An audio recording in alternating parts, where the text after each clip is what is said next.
fanaiky sy zay rehetra eto anatyko misaorany anarany masina aizino nanavotana misaorany Jehovah rifanaiky ary azany sy adinoina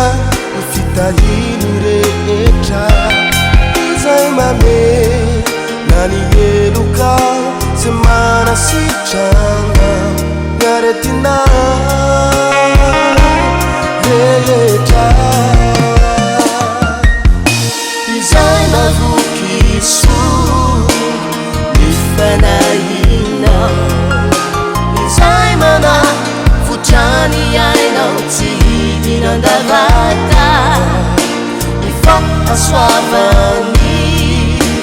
izay manarona famindrapo sy fiantranana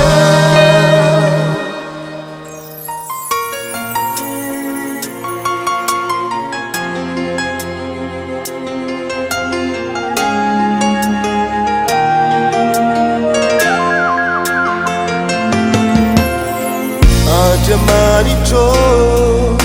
misaotra nao zahay manomena fitay amina ampi Andriamanitro misaotra nao zahay nony fitiavanao anao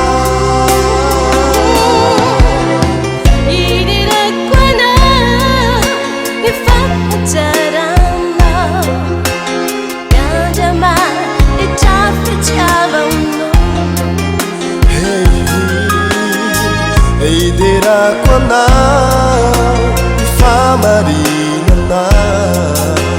sy famindramponao izay mavoky soa mifanahina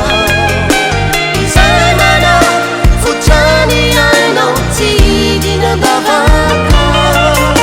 mifahasoavany izay manarona famindrapo sy fiantranana izay mavoky soa mifanahina